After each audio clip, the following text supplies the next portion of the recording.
Paz seja convosco. Amados irmãos, pela graça de Deus, nós estamos reunidos aqui no tabernáculo, nesse pequeno e simples lugar, para adorar a Deus na beleza de sua santidade. Já oramos, cantamos alguns hinos, né? E, enfim, estamos felizes porque até aqui nos ajudou o Senhor. Eu sempre digo que nós não assentamos nessas cadeiras, nós assentamos em lugares celestiais em Cristo, como o irmão bem citou na oração que fez ao Senhor Deus. E quando nós estamos assentados em lugares celestiais em Cristo, Deus abre o nosso coração para nós compreendermos as Escrituras e a hora que nós estamos vivendo. Então que Deus, na sua infinita misericórdia, possa abençoar cada irmão, cada irmã. E hoje nós estamos gratos ao Senhor Deus, porque a gente atinge a mensagem milésima. É a milésima mensagem destas 7 festas sacerdotais. Nós estamos hoje vivendo a 13ª mensagem desse censo Adiel, que significa o ornamento de Deus. E eu creio que o Senhor Deus até aqui tem nos ajudado. Se não for o Senhor nos ajudar, nós não teríamos chegado até aqui. Amém?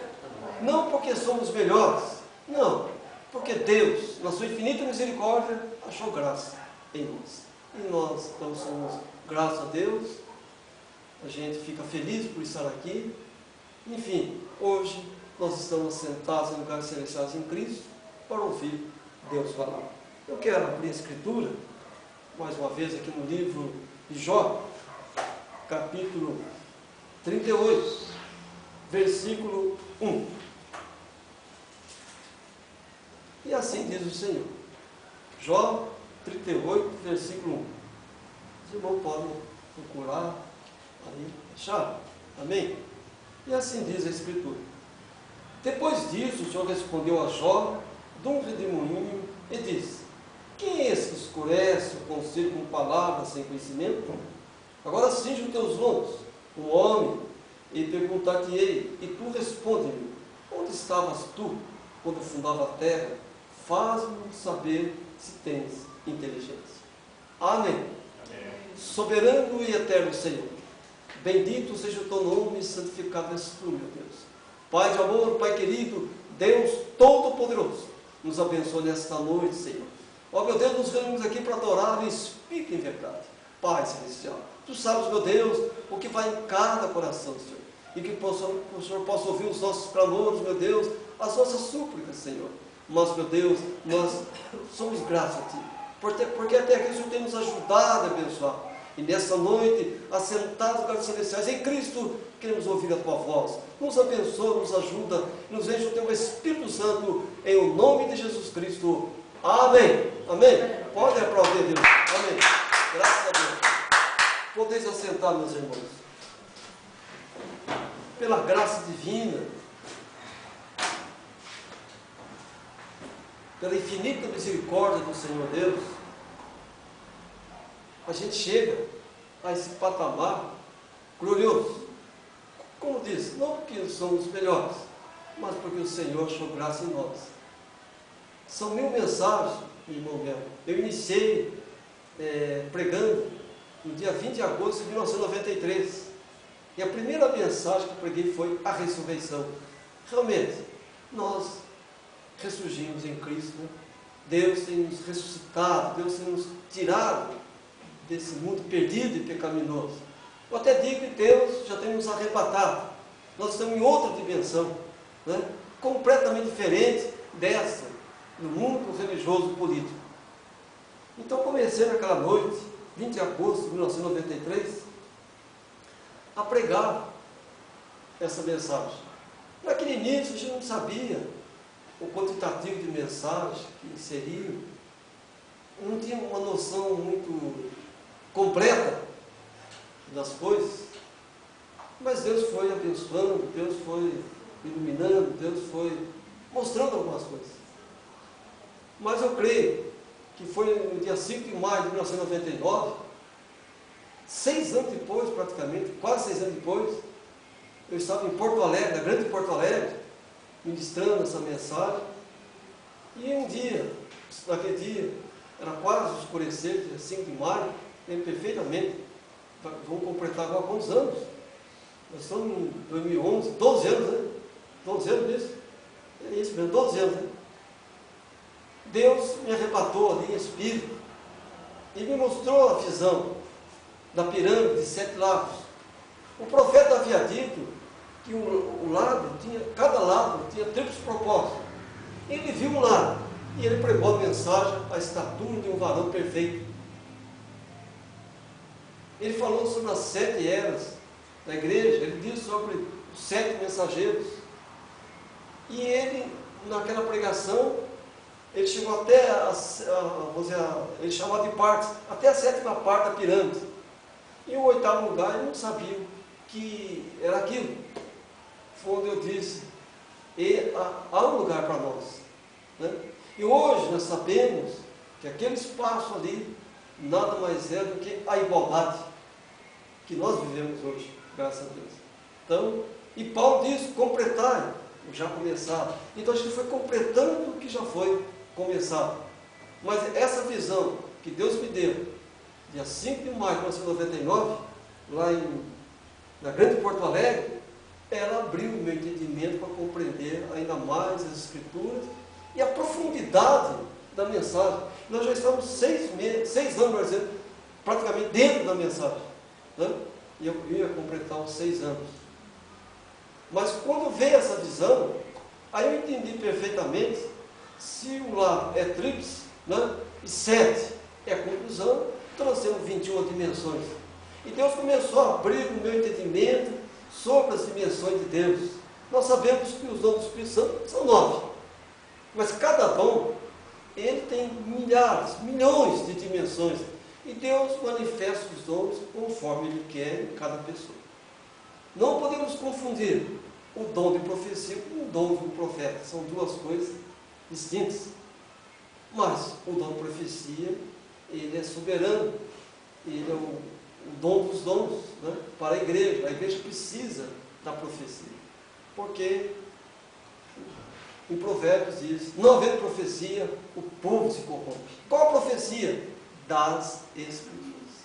Nós precisamos, nós necessitamos das profecias escriturísticas. Sem elas, nós não conseguimos servir o Senhor Deus, né? Porque não havendo essa profecia, o povo se corrompe. Isso é muito sério. Qual o povo? O povo de Deus. Como está o povo de Deus hoje? Nós somos divididos em denominações. Nós somos retalhados em denominações. E os homens ocupando a tribuna, pensando em rentabilidade, pensando em alcançar posições socioeconômicas, políticas, religiosas. Lamentavelmente, tem sido assim. Então, Provérbios diz, não havendo profecia, o povo se corrompe. Nós vemos que naquele dia que Jó ali estava, ele viu que Deus se manifestou naquele redemoinho. E Deus fez algumas perguntas para Jó. Ele não as respondeu. Não havia como responder. Se Deus não se revelar a cada um de nós, nós não temos respostas. Amém? Deus é um mistério, mas um mistério revelado para os seus filhos. E no livro de Jó, Deus fala em 2 grandes conferências. E nas 2 grandes conferências, Satanás chegou ali. E Deus perguntou a Satanás, de onde tu vens? De rodear a terra. E Deus perguntou, viste meu servo Jó? Não há ninguém na terra como ele. Então eram 2 dimensões, Deus com seus filhos e Jó na terra. São 2 situações completamente diferentes. E quem são esses filhos? Aqueles que os profetas sempre quiseram ver. Até o profeta Paulo chegou a falar sobre isso. Eles anelavam ver o Filho de Deus, tocar no Filho de Deus, conversar com o Filho de Deus, falar de Deus para o próprio Filho de Deus. E nós temos esse privilégio. Nós somos os filhos de Deus. Mas, lamentavelmente, Satanás tem dividido os filhos de Deus em denominações. Quando os homens sobem na plataforma e ficam usando de argumentos, que eu chamo até de violência espiritual, não é? Contra as pessoas. Não, nós somos livres no Senhor. Nós não somos presos a nada. Nós não somos presos a carteira de membro, a isso, aquilo. Não, nós somos membros de Cristo.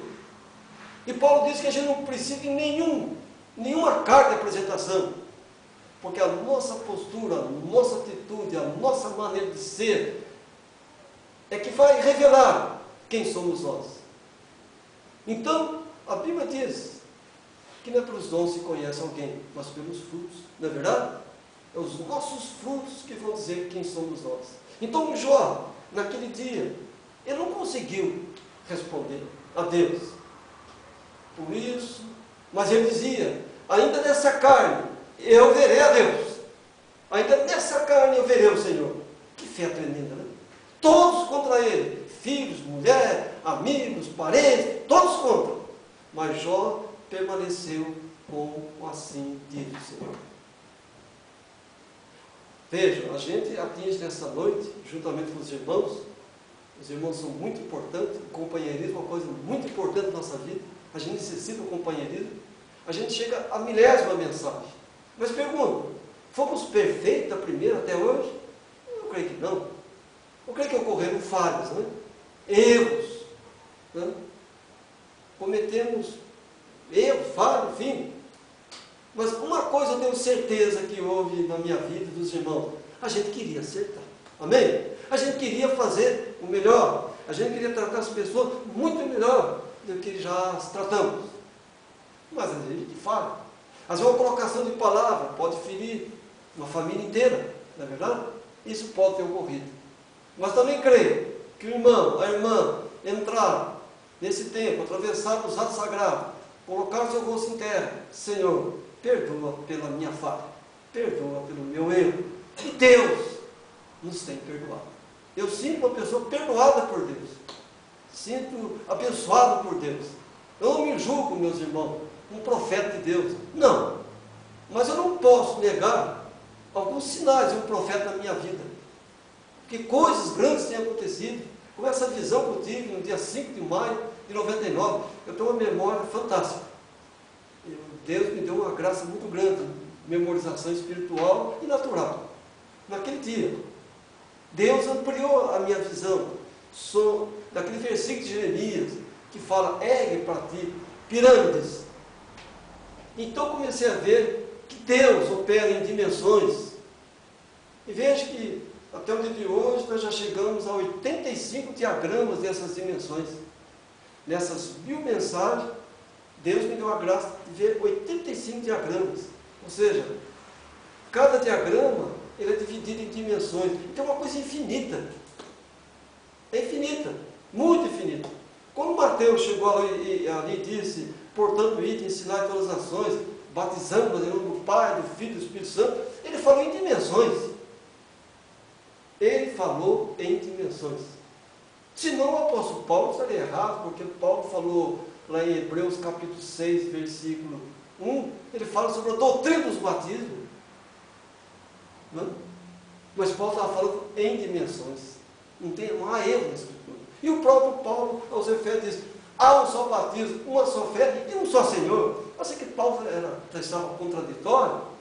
Será que Mateus estava confuso? Não, irmão. Deus fala em dimensões. Amém? Deus fala em dimensões. Quando ele falou em nome de Mateus, ele estava se referindo, quando ele falou em nome do Pai, ele estava se referindo a Moisés. Quando atravessou o mar, eles foram batizados na água e nas nuvens e no mar, naquela oportunidade. Isso está em 1 Coríntios capítulo 10. Quando ele falou em nome do Filho, estava se referindo a João Batista. E quando ele falou em nome do Espírito Santo, estava se referindo a Pedro. Lá naquele dia de Pentecostes, no último dia da festa, o que Pedro falou? Lá no capítulo 1, no capítulo 2, versículo 36, irmão, pode conferir aí. Lá está escrito, saiba com certeza, toda a casa de Israel, a esse Jesus a quem vós crucificasse, Deus o fez Senhor e Cristo. Se ele é Senhor e Cristo, Deus, amém, irmãos? Ele é Deus. só que se manifestou em dimensões. Até eu preguei uma mensagem aqui que Jesus se manifestou em 9 dimensões. Depois, logo em seguida, eles perguntaram: o que faremos então, varões? O que faremos? Eles perguntaram para Pedro e os demais apóstolos que eles estavam. Ali estava nascendo a noiva palavra. Os apóstolos são os pais da igreja primitiva. Nós somos filhos dessa igreja. Mas essa igreja tem sido deturpada pelo homem. Essa igreja tem sido vilipendiada pelo homem. O mundo, meus irmãos, está em estado blasfemo declarado contra Deus. O evangelho está escandalizado em todos os recantos do mundo. Mas eu creio que há eleitos de Deus, pessoas que querem a verdade. Amém? Pessoas honestas. Deus tem seus filhos em todas as denominações. Aonde nós formos, encontraremos filhos de Deus. Mas, quem sabe, enganados por algum espírito de erro, mas querendo Deus no seu coração. Eu conheço tanta gente de vários ministérios, né? Pessoas boas, maravilhosas. Pessoas que querem Deus nas suas vidas. Então, eu creio, Deus se revelará profundamente a essas pessoas. Agora, Deus exige a gente muita renúncia. Né? Muita renúncia. E Jó é o grande exemplo da renúncia, o grande exemplo da paciência, o grande exemplo do homem que ficou com Deus e foi abandonado por tudo e por todos. Ele não perdeu a fé em Deus pelas circunstâncias que a vida a ele proporcionou. Não, pelo contrário. Ele deu exemplo da abnegação, determinação, vontade de vencer. A mulher disse: amaldiçoa teu Deus e morre. Ele: não, tu falas como uma louca. Ele manteve o equilíbrio. Né? O livro de Jó é um livro que deveria ser o livro de cabeceira dos cristãos. Ele dá exemplo para a gente como superar as situações adversas, dá exemplo de como a gente preservar a fé no Senhor. E além de tudo, ele orava pelos filhos que passavam as noites em orgias. Que coisa, que exemplo de pai, né? De marido, de homem, enfim, de uma pessoa extraordinária nas mãos do Senhor.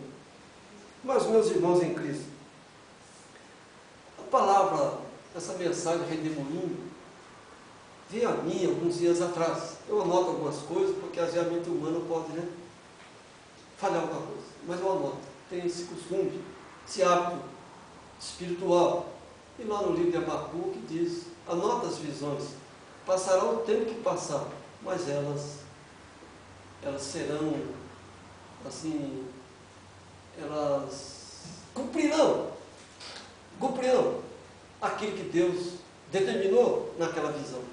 É o caso da visão que eu tive em 1999, que eu estou contando aqui, 5 de maio de 99. Eu estava lá em Cachoeirinha, na Grande Porto Alegre, quando Deus me arrebatou o sentido, e eu vi essa pirâmide de 7 lagos. Depois vi que essa pirâmide tem 147 lagos. E há um homem na Escritura que atingiu essa idade. Não foi? Os irmãos que sabem, né? Jacó, quando chegou ali, ele estava com 130 anos. Ele viveu mais 17 anos no Egito. Ele chegou a 147 anos de idade. Então, todas as coisas, todas as visões que nós temos, sonhos, eles devem ser enquadrados com as Escrituras. Não é porque alguém profetizou alguma coisa e tal, nós vamos já viver aquilo. Não, nós temos que examinar. Atos Apóstolos, capítulo 17, versículo 11, fala: e esses foram mais novos que estavam em Tessalônica, e que de bom grado examinavam as Escrituras para ver se as coisas eram assim. Todos os dias eles examinavam, vendo, examinando. Né? Eu tenho feito na minha casa, até os irmãos que quiserem ir lá podem dar, eu faço reuniões lá, toda segunda, quarta e sexta, em torno da Escritura. A gente examina a Escritura para ver se as coisas são assim. A partir do momento que Urim e Tumim brilham, bom, isso aqui é uma síntese do Senhor. Enquanto eu vejo só no velho, não enxergo no novo, a gente fica apenas orando sobre aquilo. Mas a partir do momento que Deus abre o entendimento para compreendermos as Escrituras como elas são, e nós podemos então subir no altar e dizer, assim diz o Senhor. E não uma doutrina humana, uma ideia natural, né? Uma ideia telúrica. Não, de forma alguma. Nós temos que dizer, assim diz o Senhor. E Deus, Ele não precisa de ninguém interpretar a sua palavra. Ele é o próprio intérprete. Agora Deus precisa do homem, um mensageiro, para levar esta interpretação. Por isso que Deus chamou Moisés, lá em Êxodo capítulo 24, versículo 12, sobe aqui no monte, e dar-te-ei as tábuas, né? dar-te-ei os mandamentos, dar-te-ei os estatutos, tudo que esse povo precisa ouvir. Então Moisés não criou lei nenhuma, Deus revelou a ele. Deus revelou a ele. Então vejam, meus irmãos em Cristo, então Deus não precisa de intérprete, não, Deus precisa do homem para transmitir a palavra dele. Eu me sinto que fosse uma torneirinha, né? Caixa d'água cheia, abre a torneira, sai a água. Amém? Não é verdade? Então, amados, mas essa palavra veio a mim, foi no dia 25 de fevereiro. No entardecer, eu estava orando na minha casa, e em duas oportunidades eu pude ver algo que vinha assim, girando, derrubando tudo, né? E vi que era um redemoinho. Na primeira vez, eu vi que o redemoinho ele envolvia 3 pessoas. Eu conheço as 3 pessoas que estavam ali dentro. E notava que ele queria tragar aquelas pessoas. E o próximo seria a minha pessoa. Eu comecei a repreender aquilo, e esse redemoinho veio até mim. Quando chegou um palmo de mim assim, aquilo desviou-se, como se fosse para o chão. Logo em seguida, eu vi que abriu o chão, abriu a terra, e vi um caixão me fundecendo. E isso foi prosseguindo, irmão, e aquilo queria me tragar, né? E o ato contínuo, ele foi o quê? Abrindo a terra.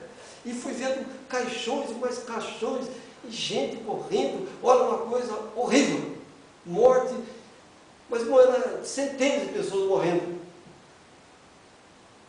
Uma visão terrível.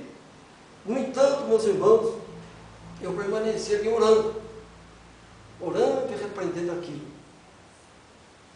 Quando foi no dia 28 de fevereiro, aqui nesse tempo, durante a oração, novamente eu vi um redemoinho.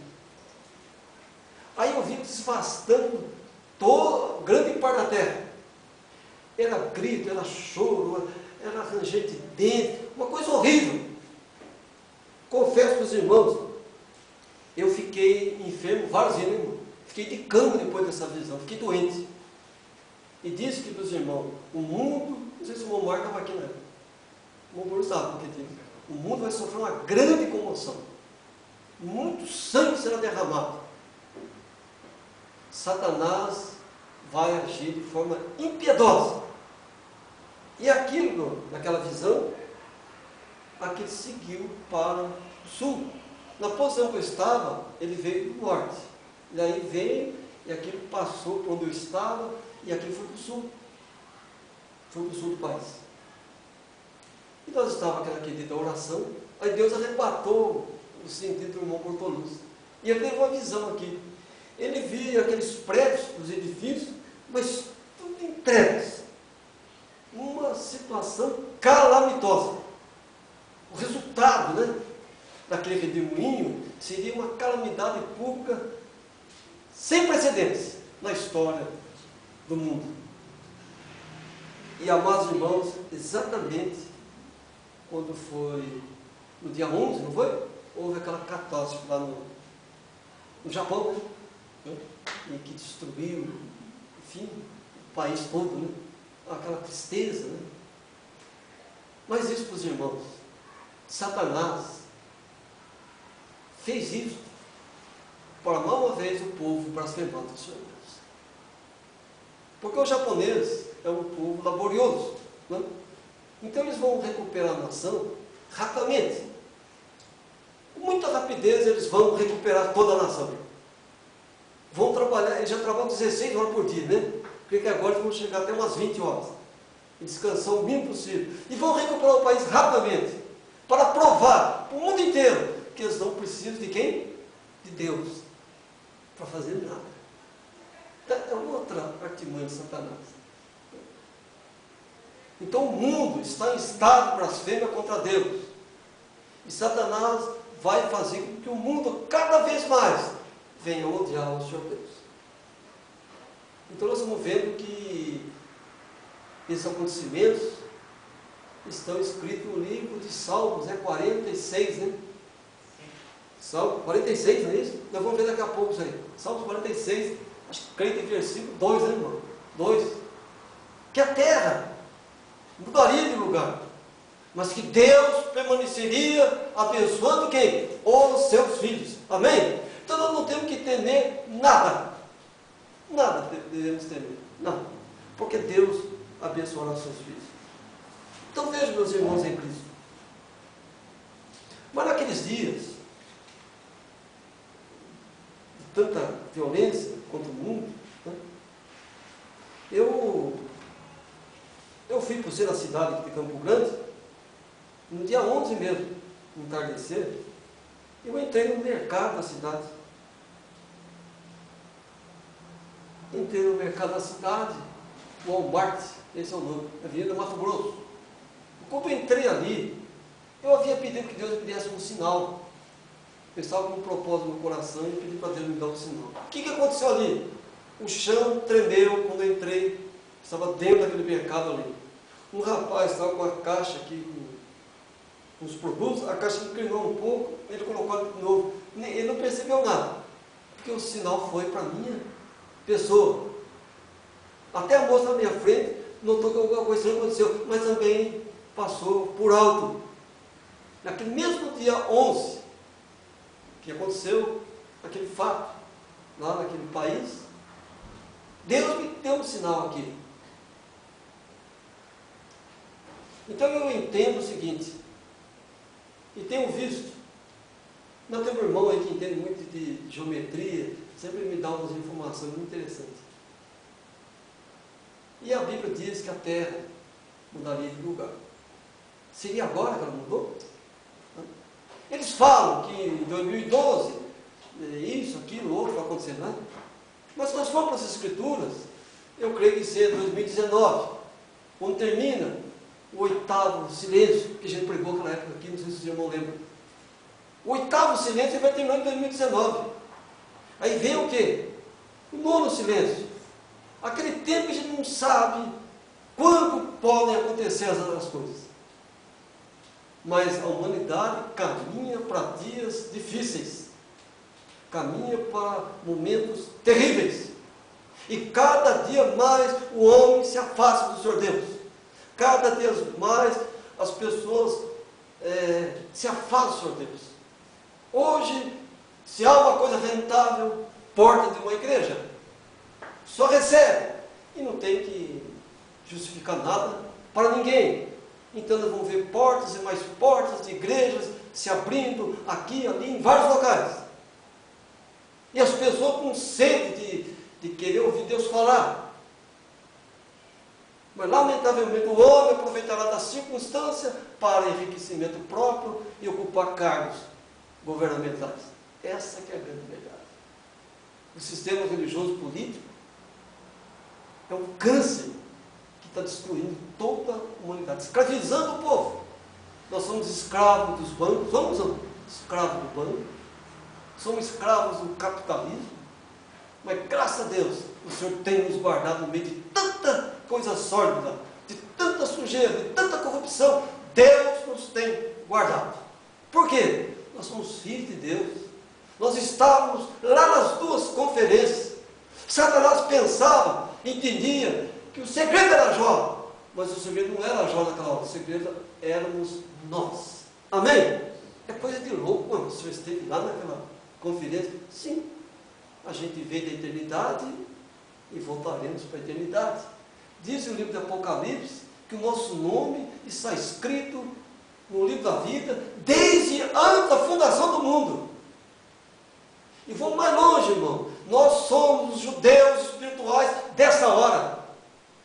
Nós somos judeus espirituais. Nós somos os filhos de Deus que os profetas quiseram ver. Desde Adão. Que coisa, né? Mas nós estamos aqui num vestido carnal pecaminoso que nos separa de Deus. Mas nós estávamos naquela grande conferência. E Satanás veio da terra atacar a Jó, crendo, ali está o segredo de Deus. Não, Jó era servo, nós somos o quê? Filhos, aleluia. O servo, cumprior, chega ali perto do seu chefe, tudo bem, mas o filho, aleluia, o filho pode até no colo do papai, não pode? Nós podemos chegar até nos braços, ali. Então nós somos muito mais privilegiados que o próprio Jó. Enoque andava com Deus. Ele diz: eu vou viver dentro de vocês. Olha a diferença. Dentro. E qual é a época mais sorte que se vive? É essa de agora. Nós estamos, meus irmãos, vivendo a última era. A era da Odisseia. Mas eu digo que essa era já acabou. Nós estamos nos escombros dessa era. Nos escombros da era. Em que nós vamos ser proibidos de tudo. De todas as coisas vão ser proibidas. Proibição disso, daquilo, daquilo outro. Mas o salmista disse que o justo não medirá o seu pão, nem a sua descendência, e nós vamos ficar tranquilos. Amém, irmãos? Tranquilos. Nada nos separará do amor de Cristo. Não, nada. Mas, meus irmãos em Cristo, Apocalipse, ele dá alguma informação para nós nesse versículo, muito importante. Aqui é Apocalipse. Se os irmãos quiserem uma Bíblia, tem aqui, mas tem mais outra lá. Arranja para os irmãos, se o irmão tiver sem Bíblia. Aqui em Apocalipse, capítulo 9, versículo 11. 9 e 11 Apocalipse. Aqui, 9 e 11. E tinham sobre rei o anjo do abismo. Em hebreu era o seu nome Abaddon, em grego Apolion.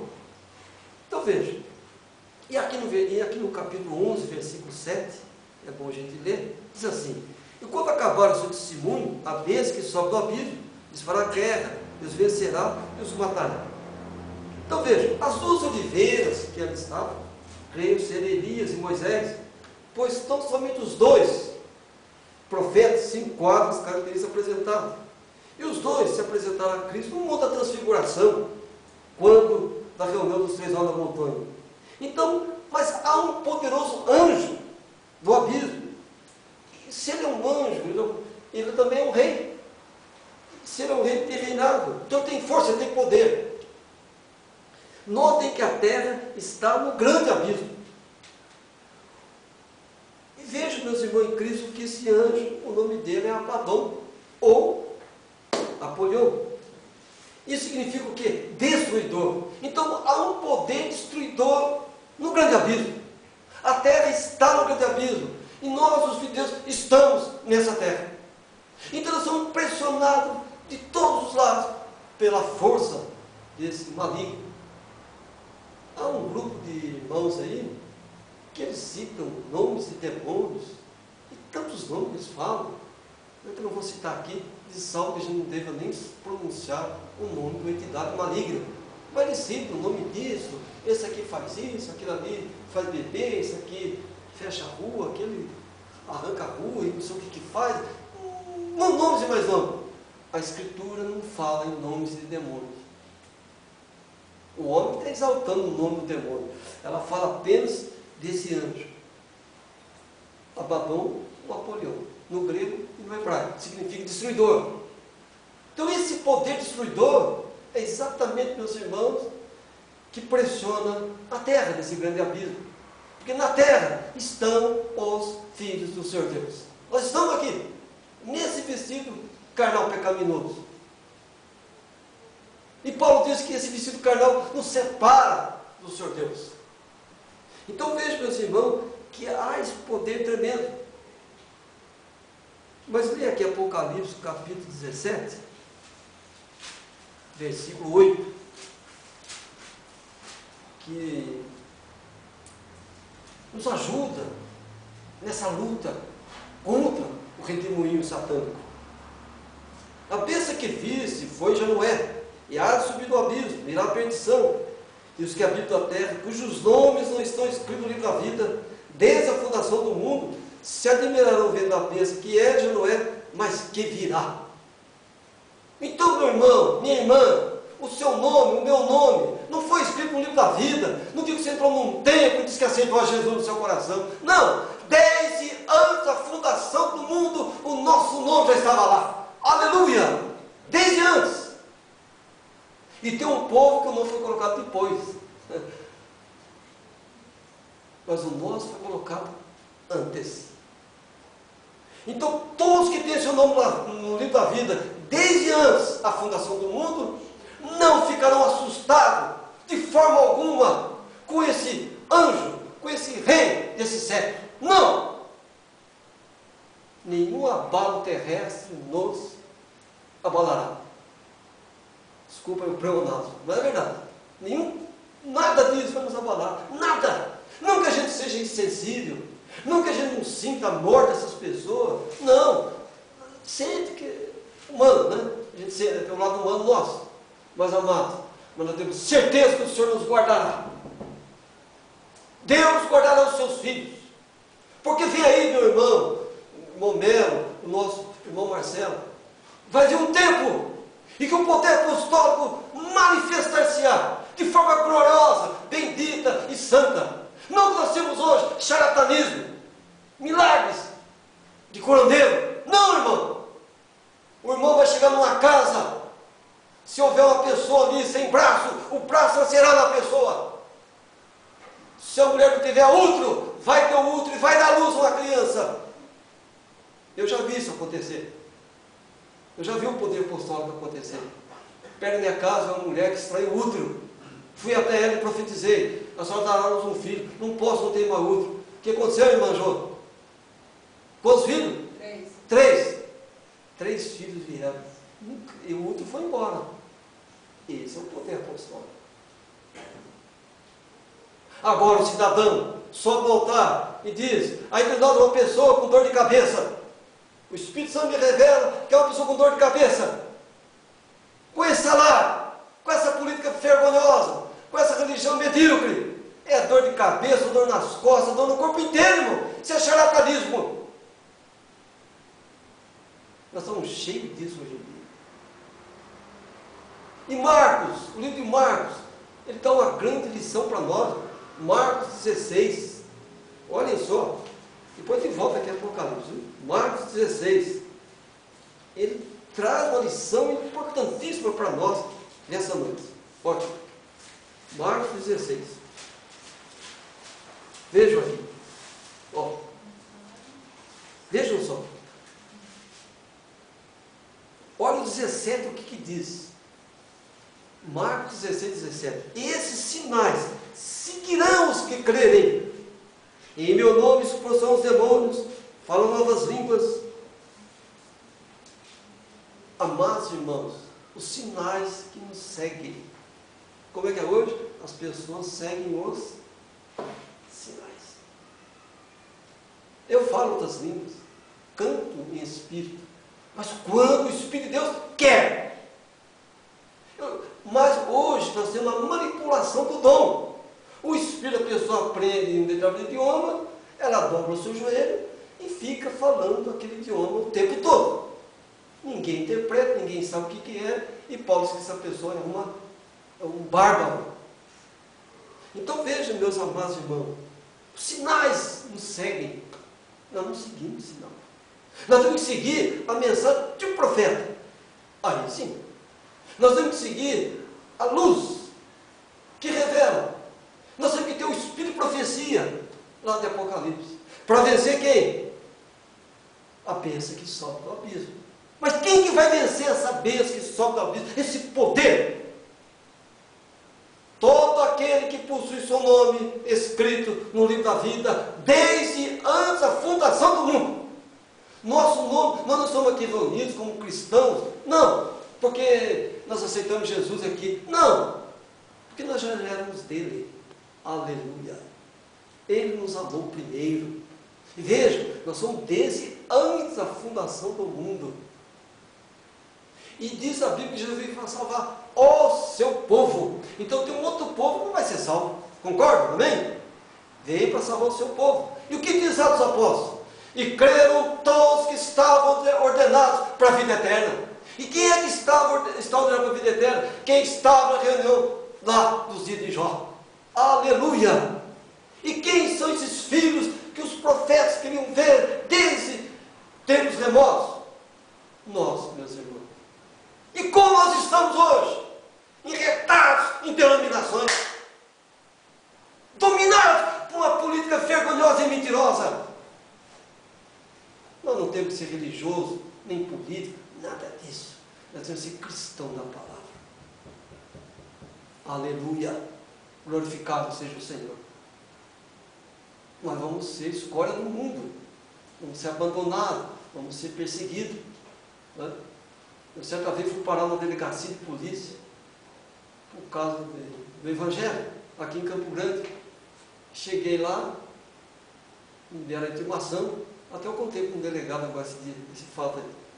Cheguei lá, olha, mandaram um convite para mim, e eu vim, fiquei muito alegre com o convite, vim aqui grato pelo convite.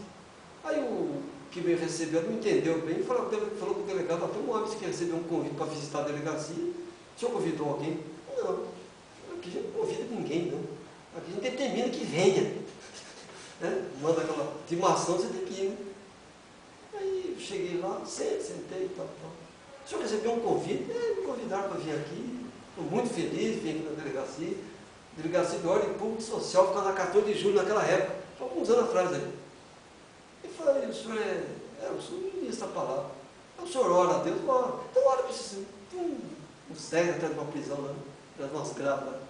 Aí eu fui lá, orei para aquelas pessoas e perguntei, qual é a fé do senhor? Ele falou, eu sou católico, outro católico. Havia um testemunho de Jeová e um crente. Eu falei, doutor, qual é a sua fé? Ah, eu sou católico. Ó, tem mais da sua igreja que da minha. Eu não sei o que está acontecendo com a minha igreja, ele falou. Porque aqui, quando eu pergunto, você não reza? Não, nem rezar reza. Eu falei, tem mais da tua igreja que da minha. Aí voltamos a sentar junto à mesa de novo. Ele falou, pastor, só uma coisa que está me intrigando aqui. O que é? Muito obrigado pela oração, pelas suas palavras, mas eu convidei o senhor para vir aqui. Convidou? Pô, com convite aqui. O senhor está com convite? Aí tirei do bolso, entreguei. Não, pastor, isso aqui é uma intimação. Ô, doutor, marcou horário, disse que não devia faltar de maneira alguma. Para mim era um convite. Não é que eu transformei o fel em mel. Eles queriam me pôr na cadeia. O fel em mel. Né? Transformei ali a desgraça na graça. E falei de Deus para aquele homem. Ele pegou aquele papel e falou, vou dar um fim nisso aqui. Esquece. E nunca mais me chamaram. Mas a Bíblia diz, não vos preocupeis com o que haveis de falar. O Espírito Santo falará por vós. É que muitas vezes, meus irmãos, a nossa carne fala mais alto e a gente acaba sendo dominado por isso. Então esse anjo que sobe do abismo, com todo o poder que ele tem, um anjo poderosíssimo, mas o que está em nós é muito maior do que isso. Aleluia! Muito mais do que isso. Está aqui a promessa em São João 14, versículo 17. Aqui, ó. São João 14, 17. Vamos ler do 15 até o 18. São João 14. Né? Aqui do 15 até o 18. Ó. Se me amares, guardarei os meus mandamentos. E eu rogarei ao Pai, e Ele vos dará outro Consolador, para que fique convosco para sempre. O Espírito de verdade, que o mundo não pode receber, porque não vê, nem o conhece, mas vós o conheceis, porque habita convosco e estará em vós. Não vos deixarei órfãos, voltarei para vós. Aleluia! Aqui era Jesus dizendo que Ele era Deus, que Ele era o Espírito Santo, que Ele habitava com os apóstolos e depois habita dentro deles. Que coisa extraordinária! Que algo magnífico! Então não há o que temer, não temos que temer esse anjo que causa esses terremotos, essas coisas todas para a terra. Não! O salmista diz que o justo não medirá o seu pão, nem a sua descendência. No Brasil tem 200 milhões de cabeças de gado, né, irmão? Maior,